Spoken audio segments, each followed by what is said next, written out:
This is Goku-san DBZ, and welcome back for Top 10 Sunday, for a very special episode of Top 10 Sunday, Street Fighter Edition. And today, and in honor, I'm wearing a Street Fighter shirt. So, let's get down to it. Of course, as normal, I will mention honorable mentions prior to number 1, which is actually a tie between two characters. Coming in at number 10, some people may agree or disagree with this being number 10. This, without a denial, this is one of the more well-known characters, even if he is a complete waste of time and oxygen. Coming in at number 10 is Dan, or aka Dan Hibiki, which is basically a joke Ryu, if you will, with the with the pink martial arts outfit he wears. Of course, he actually was in the same school as Ryu and Ken. But, and that's kind of obvious given some of his stuff, though. His version is just a joke, cheap knockoff of Ryu's version of the attacks. He even one time tried to use the Dark Auto and basically completely failed when he tried to use that ultimate attack, which of course obviously Akuma uses, and he tripped over Sakura's book bag and yeah, completely failed even at that. Coming in at number 9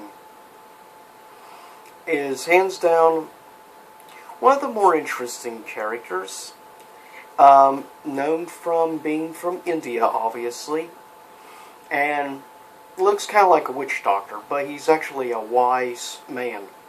And number 9 is Dhalsim. Yes, Dhalsim comes in at number 9. And I think a respectable position for him. He is a very interesting character for the most part, I will say. And I feel he's maybe one of the more underrated. People tend to have liked him better in the Street Fighter II era than going forward with the newer games, if you look for instance. Though at least Dhalsim was recognized in Marvel vs. Capcom 2.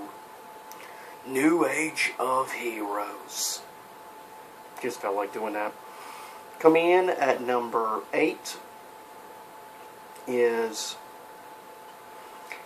what some people in honest trailers refer to as a gay Wolverine. And of course that being the Spaniard. At number 8, Vega.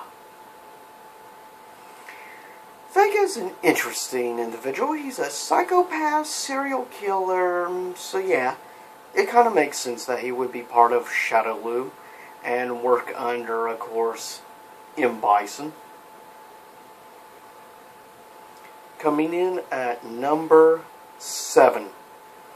Hands down, probably the second most famous female character in the entire Street Fighter universe. And coming in number 7 is Cammy, which definitely has one of the more interesting outfits. Basically looks like a one-piece swimsuit with weird legging stuff. Yeah, it's an unusual outfit, but she is an interesting character. Of course, she's known for her power kicks and her kick attacks, much like, of course, Chun-Yi. But their styles are very much different from each other. Because Chun-Yi also, for instance, can access the Hado, where Cammy cannot. And of course, for a time there, Cammy was manipulated and controlled by Bison. Back years ago. Coming in at number 6. Best friends with Ryu. Known for wearing the red martial arts outfit. Ken Masters. Which is definitely one of the more powerful individuals in the Street Fighter universe. Well, at least, I should say, of the good guys, he's one of the more powerful members. But, for me, I never cared really that much for Ken, but hey, everybody is entitled to their favorite character, and just like their favorite Street Fighter game, or favorite fighting game. But that's just me. I never understood why Ken is so popular, but Ken made it up here because of his overall popularity in the series and been around quite a long time in the franchise. Coming in at number 5 is definitely known as one of the top best well-known henchmen of Shadowloo and Bison. And that is the Russian Brute. Of course, for some reason in 1991 when the game originally came out, it said Soviet Union instead of Russia. And had USSR and stuff. I guess because technically Russia, or rather USSR, had not completely collapsed yet. So that makes sense why then it did not say Russia. But Zangief is definitely one of the most well-known characters, and Zangief has also appeared in all 3 Marvel vs. Capcom games. He's one of the only Street Fighting characters who has appeared in pretty much every single game. He was also in Marvel Superheroes versus Street Fighter or something like that, yeah. Yeah, and of course he was also one of the other games as well. Coming in at number 4 is the first of 2 ties on this list. And the first of the 2 is, of course, definitely known as the head honcho baddie in the very first Street Fighter game from the 80s, which really wasn't very good. So we'll just forget about it. But he was still, and it still is considered a very important person to this day. And of course, he is known for having that huge scar up his chest, which he got at the end of the first Street Fighter tournament, thanks to Ryu defeating him and giving him that scar. And of course, that is Sagat, which is known as the master of Thai kickboxing, or also known as Muay Thai. Also, of course, from Thailand. Interesting character, definitely one of the more powerful Street Fighter characters, hands down, and one of the more powerful villains. Though, later on, he would no longer be really a big, major baddie. He would actually change to more of a neutral stance, as you saw in some of the earlier comic book reviews I did of Street Fighter Unlimited. You will have noticed that Sagat has laid down his revenge and stuff with Ryu to try to show him how to deal with the darkness within himself. Tied with him is, of course, the boss of Cammy, and a big, high-ranking guy, of course, in the U.S. military. And that is, in some games, in the movie, he was called Colonel Guile. But, of course, we also know him as Captain Guile, and other ranks, Lieutenant Guile. It just depends what timeline and what story arc from the Street Fighter universe you're looking at to see what his exact title is in the military. But we can all agree he's awesome, and Jean-Claude Van Damme should have just not played him. Not the right pick. Awesome character, though, known, of course, particularly for his kick and his sonic boom. Coming in at number 3. Known for being not really technically ever the head honcho villain, though he's been truly, probably easily in the top 3 most powerful characters in the entire Street Fighter universe. That is the younger brother of course, Ken and Ryu's master. And of course, that being Akuma, which would end up killing his brother. And of course, known for channeling the Dark Hado, which ended up basically destroying an entire island with one freaking punch to the ground. That's insane. And over the years, we've seen like 3 souped up versions of Akuma. Akuma by himself is insanely overpowered by himself. But then you have Oni Akuma, which of course we've seen in Street Fighter Alpha 3 and a few other games. In in Capcom vs. SNK 2, EO and SNK 2, he of course was known as not Oni Akuma, but darn it, I forget one of his other souped up forms. There was Oni Akuma. Of course, there is also, obviously, Cyber Akuma from one of the earlier crossover series.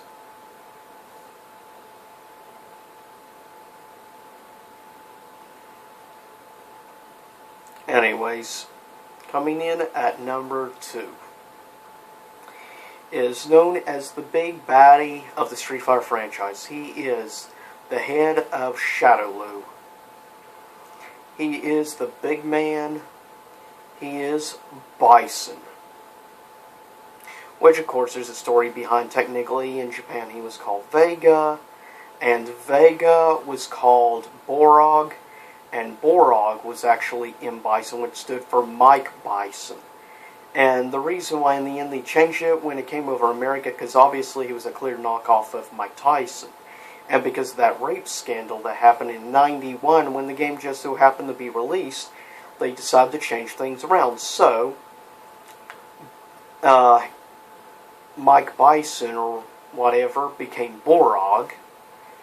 And they changed Mike to M. Bison. And of course they changed Borog to Vega. And they changed Vega into what we know as M. Bison. So there's a little backstory for you if you may have not known that little fact.